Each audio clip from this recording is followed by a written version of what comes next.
bidiyo na nan last week na yi magana akan nawa YouTube suke biya a kowane view idan ka samu na bidiyon ka da aka kalla da talla da kuma bambancin talla guda biyu. So yau za mu magana akan nawa Hadiza Gabon take samu akan YouTube channel ɗinta. Nan shi ne shafin Hadiza Gabon na YouTube. Idan muka duba wajen videos ɗinta muka shiga kan popular, wato videos ɗinta wanda tafi kowanne samun views, za ku ga anan wannan bidiyon tana da views 800,000 wanda ya kusa ricin 1 million kenan.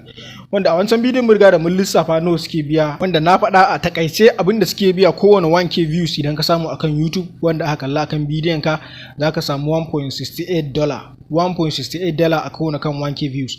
Kowane single view kuma duk mutum ɗaya da ya taɓa bidiyon ka ya kalla zaka samu $0.00168. kowane 1k kuma zaka dinga samun $1.68. So idan muka yi calculating, tunda ita Hadiza Gabon nata ya riga da ya kai tsara, tunda ta kusa ricin 1 million bidiyoyi kanta gashi nan kuka duba za ku ga suna samun views, kuma yanda videos da ake yi na izzar so da labari na suke samun views. Idan kuka duba daga nan middle idan muka duba na tsakiya za ku ga su ne masu views 400, 400 kenan, 200, 300. So idan zamu lissafa daga na tsakiya za mu ce a kowane 1k views tana samun $1.68. So za mu ce $1.68 idan kai tamus, tunda anan idan muka duba bidiyon ta za ku ga yanayin yadda tsarin bidiyon take tafiya.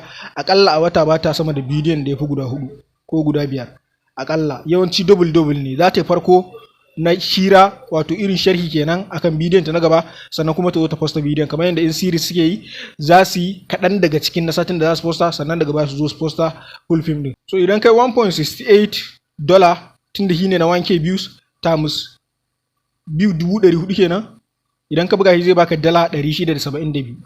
$672 kuma sai kai tamus ɗinsa na tsawon sati 3-4 kenan, za ka yi tamus ɗinsa tamus 4 kenan, zai baka $2,688. Shi kuma $2,688 kai tamus ɗinsa zuwa naira wanda mun sani akalla yanzu ta fi 800. Amma idan muka ce 800 akalla a wata tana samun kuɗin da ya kai naira miliyan 2.